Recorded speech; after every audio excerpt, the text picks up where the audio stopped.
తెలుగు తెరకు కొత్త నటీనటులను పరిచయం చేసి మంచి విజయాలు అందుకున్న దర్శకుడు తేజ. గతంలో పలు ప్రేమ కథలను వినూత్నంగా తెరకెక్కించి ఒకనొక సమయంలో ఎదురులేని దర్శకుడిగా మారాడు. ఇటీవల కొంతకాలంగా హిట్ లేని తేజ ఫామ్ కోసం మళ్లీ పాతబాటే పట్టాడు.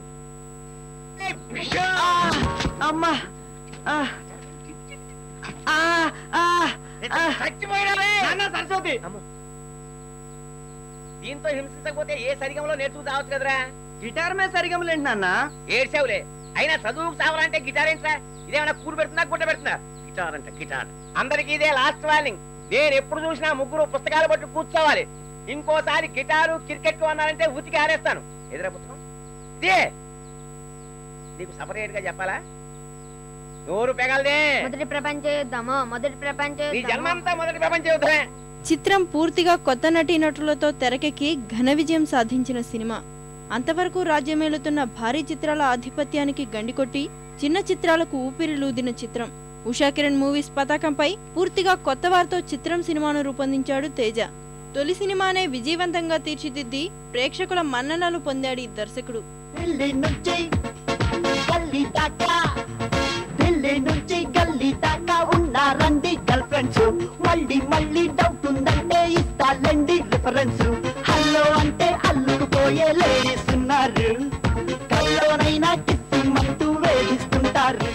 మొదటి సినిమాకు ప్రేమ కథను ఎంచుకున్న తేజ రెండో చిత్రానికి మధ్యతరగతి కుటుంబాల నేపథ్యం ఎంచుకున్నాడు. ఫ్యామిలీ సర్కస్ పేరుతో తెరకెక్కిన ఈ సినిమా బాక్సాఫీస్ దగ్గర బోల్తా కొట్టింది.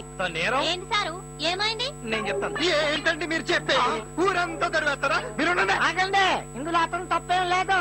అతనిలో ఇలాంటి కోరిక కలగడానికి కారణం ఈ ఇంట్లో ఉన్న వాస్తు దోషం. అంటే ఇప్పుడు 25 ఏళ్ళుగా మా ల్యాన్స్ నాయక్ గారికి అటువంటి కోరిక కలగకపోవడం కారణం కూడా వాస్తు దోషమేనా?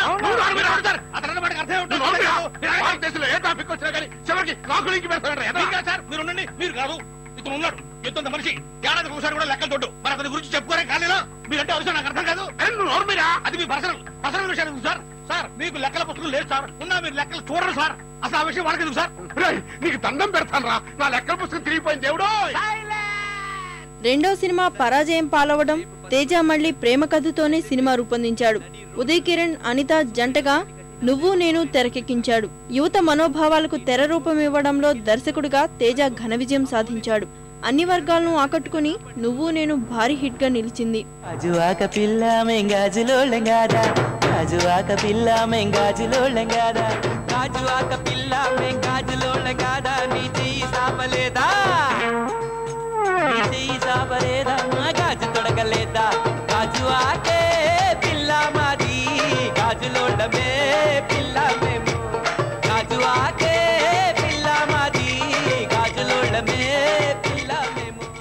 నువ్వు నేను తర్వాత మరోసారి పూర్తిగా కొత్త వారితో తేజ నిర్మాతగా మారి తన చిత్రం మూవీస్ పతాకంపై తెరకెక్కించిన సినిమా జయం.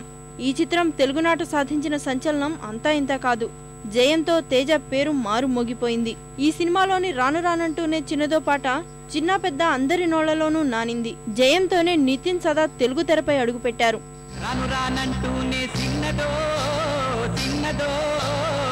రాములోరి గుడికొచ్చే చిన్నదో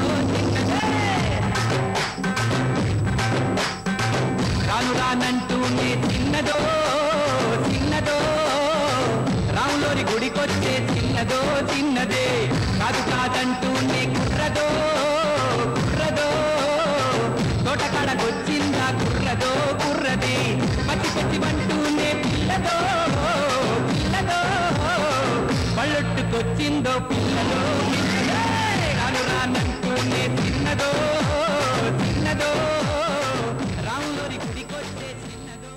జయం ఘన విజయం తర్వాత తేజ నిర్మాతగా చిత్రం మూవీస్ పతాకంపై దశరథ్ దర్శకత్వంలో సంబరం తెరకెక్కింది. ఈ సినిమా ఆశించిన ఫలితాన్ని ఇవ్వలేకపోయింది. ఆ తర్వాత ప్రిన్స్ మహేష్ ను కొత్త లుక్ తో చూపిస్తూ తేజ రూపొందించిన నిజం మంచి సినిమాగా నిలిచిపోయింది. ఇప్పుడు నీ టైం నడుస్తుంది, నడిపి మా టైం వస్తుంది చూడు. అప్పుడు స్టూడెంట్లు కుర్రాళ్ళు చేతగానోళ్ళని ఉండదు. అప్పుడు మా చేతులు ఎలా ఉండవు, పిడికిలు బిగిసింది. ఒక్కసారి పిడికిలు బిగిసిందంటే మొత్తం తేడా వచ్చేస్తుంది. పోరా, నీలాంటి వేల మంది చూశాను. నువ్వు వేల మందిని చూసుండొచ్చు, కానీ వేల మందిలో ఒక్కడు పుట్టాడు. ఒక్కడు 1000 మందితో సమానం అవుతాడు. వాడితో వస్తుంది నీకు ప్రాబ్లం. పోరా పోతా, కానీ మళ్ళీ వస్తాను, తప్పకుండా వస్తాను. మా అమ్మ మీద ఒట్టేసి చెప్తున్నాను, నీకోసం వస్తాను.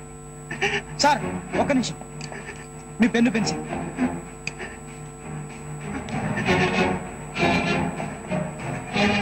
నీకోసం. అరే ఆ టీవీ ఆ బొట్టు అని చూస్తుంటే వెయ్యిలో ఒక్కని లెక్కనే ఉన్నాడు సార్. యువ కథానాయకుడు నవదీప్ ను తెలుగు తెరకు పరిచయం చేస్తూ జై చిత్రాన్ని స్వీయ దర్శకత్వంలో రూపొందించాడు తేజ. ఈ సినిమా సైతం తేజకు నష్టాలను మిగిల్చింది. ఆ తర్వాత వచ్చిన అవునన్నా కాదన్నా కూడా అదే బాట పట్టి ఈ దర్శకుడికి చేదు ఫలితాన్నిచ్చింది. నితిన్ హీరోగా వచ్చిన ధైర్యం చిత్రం తేజను మరిన్ని కష్టాల్లోకి నెట్టింది.